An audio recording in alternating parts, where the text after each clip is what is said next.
What's up, YouTube? I'm Cool40 here. I went to locals today with the premises of playtesting against the May format. My locals is actually open format, which means we can build, and playtest anything that we want. And I'm pretty sure that most of you guys know that in May we get Lord of the Tachyon Galaxy, which releases the dumbest card in existence called Judgment, or Spellbook Judgment Day, which gives Prophecies a potential plus billion and a half. I'm going to do a discussion on this eventually. I promise you guys that much. You just have to know for now that this card gives Prophecies a +6, turn 1, in a irreversible direction that you have to fight out of. So be ready for that. What I want to talk about is I saw the guys from Dueling Days actually testing Heavy Machine. It's basically Redox, Kalikuri, Yugioh, Machina, Gadget, all in one deck. And basically what the deck does is it focuses on OTKing your opponent no matter the situation. And basically you'll use the basic Yugioh engine in combination with the other engines to, achieve full supremacy. And you do so by the Yugioh engine. And I don't have a Dragossack right now to demonstrate, but Dragossack creates these really dumb tokens, which allows you to be passive, and they have to hit these before they can get to Dragossack, which indirectly should leave you a turn. I also wasn't playtesting Bailers today. I know I was supposed to have them in there. I understand that. If you guys want to see D-Summons build, it's on the Dueling Days blogspot. Duelingdays.blogspot.com if you guys want to check that out. I'm just going to kind of go off of my build that I was playtesting today against Prophecies. I went 50-50 with Prophecies, just because, whoever wins the dice roll and turn 1 Shockmaster is a thing. So we're going to dig into the deck profile now. So remember, this deck's primary focus was to handle the Prophecy deck and not really think about anything else in the meta, because that's my primary concern right now, is to think about how to beat those things. So remember, these are your key cards along with Dragossack. So to start off, I was playing Triple Accelerator, Triple Arsenal, which you should probably cut an Arsenal down to 2, and Triple Armor. Here's the thing. This is something really interesting. If you guys open up Template Goldfish, any other Yugioh monster, such as this, an Accelerator, you have turn 1 Shockmaster. That's auto shutdown to our good friend Prophecy, because you'll just call spells, and unless they have Trag or Baylor, or the Priestess come down on their turn, you're in a very good game-changing position, and I really like that about this deck. It sets up a very unique position turn 1, and all of these are machines. So you can go Yugioh X if you feel that you need the recruiting power.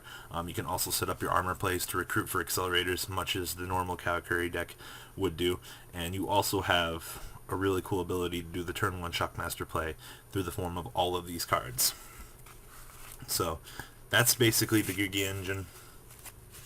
Our good friend Tinplate here actually pseudo works with another part of the deck, and you guys should all know why you love me. So in D-Summons deck, I actually saw that he was playing one set of gadgets. I really understand why he got the set of Veilers in there without them. I did notice, like, the gadgets are kind of dead in your hand most of the time. Like, if you draw 2, you're just going to stare at them and go, oh, hi guys. You really don't want to see them there, but, Goldfish combined with these gives you a turn Yugioh X-Play, and you can detach, search for Goldfish from your deck, and set up, future plays for the next turn, depending on what you're playing against. So that ends the Goldfish and the Yugioh lines. For Machina, 3 gear frames, double fortress, and 1 cannon. Pretty basic. Gear frame recruits for any of these 3. These 3 cards right here is basic Shockmaster, or not Shockmaster, Big Eye, or Dragossack, depending on, the field you have to deal with. And, free 7s that can ram into Prophecies and then blow up the other things on the field are always welcome, in my opinion. So 6-card Machine engine, and everything else is basically Machine in the deck, so you can pitch to revive them from the grave. Alright, now on to the little machines that warp into your bigger guys. 2 Saizen and 2 of the Nishipachi. You can play 3 Nishipachi if you absolutely feel that you need to. I do know that he was also testing Quick. I didn't think about quick. I did have 1 or 2 games today where I did want a non-tuner Valkyrie on the board because I already had the tuners on the board, but you know, it all kind of worked out at the end. And I mean, you do have the XYZ play to go into Levy or anything, but the extra deck is kind of packed. So these are your basic machine tuners. And because we're all cool kids in the pool, 2 Psychic Commander and 3 teleports. I definitely want to take a 3rd teleport and put it in here, even though I have 2 targets for it. I definitely want the extra draw to get the extra monster on the board, because there are times where you just can't get the extra monster on the board. But a really, really good engine nonetheless. So overall, basically, I will have 9 tuners in the deck, in theory, once we get there. And the last guy that brings the cake together, Triple Redux. The thing with Redux, this card's really dumb. It doesn't really do much in against prophecies. I mean, you can set it, but you know, High Priest will just blow it up. But his real key function comes from the fact that it's an instant 7 that can come out, and you can discard it another Earth to special summon a 1 from your graveyard. Very nice. So, and he's level 7. So, 2 the Megazords that actually matter for slowing down your opponent, taking their big eyes, things like that. That's why Redux is actually really good in this deck. So, those are all of the engines that make this giant pile of cards all go together. On to the spells. 2 double summon. I probably should be playing 3. I actually thought I was until I had this together today. I was only playing the 2 though. 3 if you really want to push for the OTKs, which the deck should be doing. And you know, more XYZ Gear Gigant plays, and you know, anything that might slow down your opponent, or if you need to manually tribute for a monster, definitely a good way. Alright, Pot of Avarice, player preference if you really feel that you need to play this.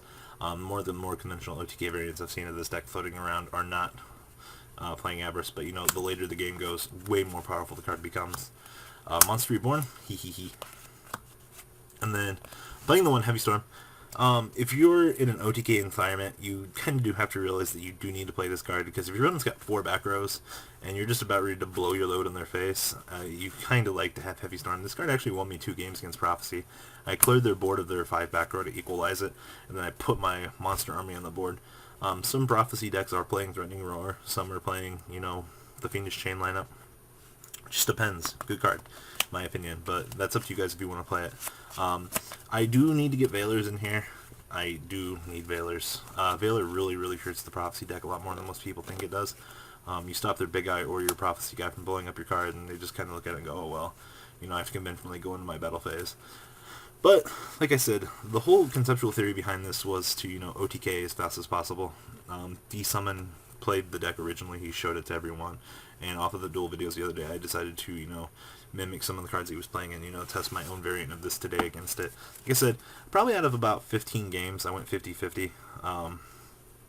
You know, I believe he did get the 1-up, though, so it would put me down a little bit under 50%, but relatively close call on the games. It's pretty much who won the dice roll, who went first. There was 1 or 2 reversals on, you know, I got to go first, call Shockmaster, you know, call things like that, and then, you know, just depends. You can break out of it. Well, guys, that's my take on the format. I'm going to keep playtesting this. I'm not really worried about the current format. It's Mermail's Fire Fist. This is the national format right here. This is the format I'm very concerned with, and, you know, things like that.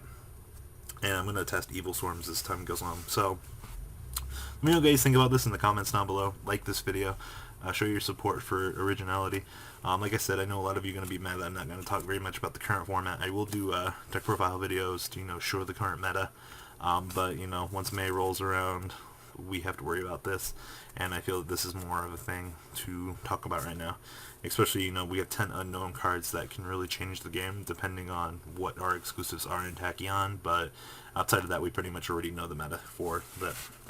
So, guys, enjoy the next few months of Yugi, and I really do like this deck. It's a lot of fun. It's a lot of engines that come together to make things, you know, flow. So, I can't really talk anymore, guys, so I'll talk to you guys later on. I hope you guys enjoyed this video. Later, guys.